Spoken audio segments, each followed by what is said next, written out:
ದೇಶದ ಪ್ರತಿಯೊಂದು ಹಳ್ಳಿಗಳು ಅಭಿವೃದ್ಧಿಯಾಗಬೇಕು.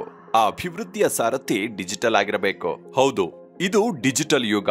ಕೇವಲ ಡಿಜಿಟಲ್ ಜಪ ಮಾಡಿದರೆ ಸಾಲದು, ಜಾರಿ ಮಾಡಬೇಕು. ತಂತ್ರಜ್ಞಾನವು ಬದುಕಿನ ಭಾಗವಾದರೆ ಮಾತ್ರ ಜೀವನ ಸರಳ ರೇಖೆಯಾಗುವುದು ಅನ್ನೋದನ್ನೆಲ್ಲ ಮನಗಂಡೆ ನಮ್ಮ ನೆಚ್ಚಿನ ಪ್ರಧಾನಿ ಶ್ರೀ ನರೇಂದ್ರ ಮೋದಿ ಅವರು ಹಳ್ಳಿಗಳಿಗೆ ದಿಲ್ಲಿಗಳ ಸೌಲಭ್ಯಗಳನ್ನು ನೀಡಲು ಡಿಜಿಟಲ್ ವಿಲೇಜ್ ಯೋಜನೆ ಜಾರಿ ಮಾಡಿದ್ದಾರೆ.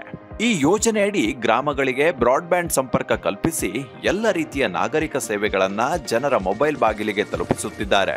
ದೇಶದಲ್ಲಿ ಸುಮಾರು 5.41 ಲಕ್ಷ ಕಿಲೋಮೀಟರ್ ಬ್ರಾಡ್ಬ್ಯಾಂಡ್ ಸೇವೆಗೆ ಒಳಪಟ್ಟಿದೆ. ನಮ್ಮ 1.25 ಲಕ್ಷ ಗ್ರಾಮ ಪಂಚಾಯಿತಿಗಳಿಗೆ ಬ್ರಾಡ್ಬ್ಯಾಂಡ್ ಸೌಲಭ್ಯ ದೊರೆತಾಗಿದೆ. ಇದಕ್ಕೆ ಪ್ರಧಾನಿಯವರು ಖರ್ಚು ಮಾಡಿರುವುದು 42.069 ಕೋಟಿ ರೂಪಾಯಿ. ದೇಶದಲ್ಲಿ ಪ್ರಾಯೋಗಿಕವಾಗಿ 700 ಹಳ್ಳಿಗಳಲ್ಲಿ ಡಿಜಿಟಲ್ ವಿಲೇಜ್ ಯೋಜನೆ ಜಾರಿಯಾಗಿದೆ. ಗ್ರಾಮಗಳಲ್ಲಿ ಸೋಲಾರ್ ಬೀದಿ ದೀಪಗಳ ಬಳಕೆಯೂ ಆಗುತ್ತಿದೆ. ಮುಖ್ಯವಾಗಿ ಡಿಜಿಟಲೀಕರಣದಿಂದ ಕೃಷಿಕರಿಗೆ ಹೆಚ್ಚು ಲಾಭವಾಗುತ್ತಿದೆ. ಹವಾಮಾನ, ಕೃಷಿ ಉತ್ಪನ್ನಗಳ ಮಾಹಿತಿ ಅವರ ಬೆರಳಂಚಿನಲ್ಲಿ ದೊರೆಯುತ್ತಿದೆ. ಮಧ್ಯವರ್ತಿಗಳ ಹಾವಳಿ ಇಲ್ಲದೆ ಕೃಷಿ ಉತ್ಪನ್ನಗಳನ್ನು ಮಾರಾಟ ಮಾಡಲು ರೈತರಿಗೆ ನೆರವಾಗುತ್ತಿದೆ. ಸಾಮಾಜಿಕ ಜಾಲತಾಣಗಳ ಬಳಕೆ, ನಾಗರಿಕ ಸೇವೆ ಹಾಗೂ ದೂರುಗಳನ್ನು ದಾಖಲಿಸಲು ಡಿಜಿಟಲ್ ವಿಲೇಜ್ ಯೋಜನೆ ನೆರವಾಗುತ್ತಿದೆ.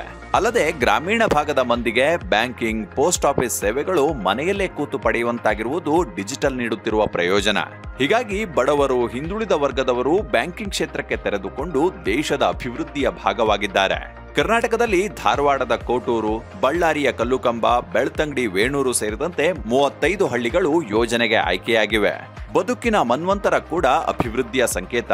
ಒಟ್ಟಾರೆ ಗ್ರಾಮೀಣ ಬದುಕನ್ನ, ಜನರನ್ನ ಡಿಜಿಟಲ್ ಮೂಲಕ ಮುಖ್ಯವಾಹಿನಿಗೆ ತರುವುದೇ ಪ್ರಧಾನಿ ನರೇಂದ್ರ ಮೋದಿ ಅವರ ಮುಖ್ಯ ಗುರಿ. ಅದು ಈಗ ಈಡೇರುತ್ತಿದೆ.